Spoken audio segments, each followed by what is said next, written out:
Welcome to the Warframe Weapon Encyclopedia, where today we're checking out Nami Skyla. You can get the blueprint for Nami Skyla from the Tenno lab in your dojo, and it's actually pretty cheap to build. You only need 20,000 credits, 2 Loadouts, 800 Polo bundles, 200 Rubido, and 10 Gallium. The Nami Skyla are a Mastery Rank 2 combo of a sword and dagger, though in gameplay terms they're considered to be dual swords that do primarily slash damage with a relatively low 10% crit chance, a below average 1.5 times crit multiplier, and a decent enough 15% status chance, and they come with average attack speed of 0.917 and average range of 2.5. For a basic build, I would recommend something like this with Pressure Point for damage, Melee Prowess for status, Fury for attack speed, and then Unranked, Fever Strike, and North Wind for a bit of Vital. This is actually a pretty decent setup early on the star chart because it will chop up most enemies, including Eximus units, with just a couple of swings. Though eventually you of course want to move away from the basic setup and run something a little bit spicier. This is the setup I would recommend you eventually build into, so we have Prime Pressure Point or Condition Overload for damage, Berserker Fury for attack speed, Reach for extra range, Drifting Contact for combo duration and status chance,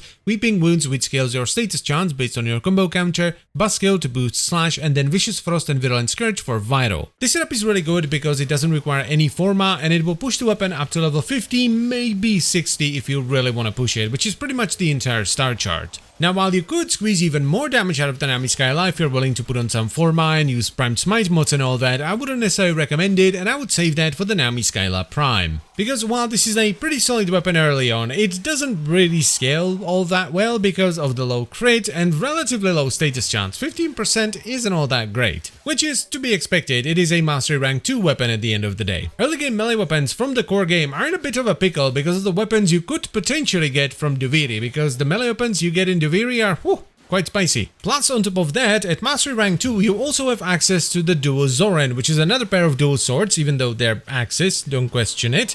That's available from the market and is even cheaper than the Nami Skyla. And while the Duo Zoran does significantly less damage than the Nami Skyla, it's crit based rather than status based, which I very much prefer for early game because crit based weapons tend to do far more upfront damage, which means you'll be able to one or two shot enemies much deeper into the game. However, I wouldn't necessarily recommend one over the other because it's up to you. If you want to go crit, you can go with the Duo Zoran, but if you'd rather prefer to go with status, you can pick up the Nami Skyla. And I think that's cool. So if you're not flying around with one of the Duviri weapons, absolutely destroying everything, I would actually recommend you pick this up if you want a solid set of early game status-based swords. And if you really end up liking the Nami Skyla, you can eventually get the Nami Skyla Prime at Mastery Rank 11, which is much better. But anyway, that is it for the video, so I thank you very much for watching. As always guys, I hope you've enjoyed the video and found it helpful, and I will see you next time.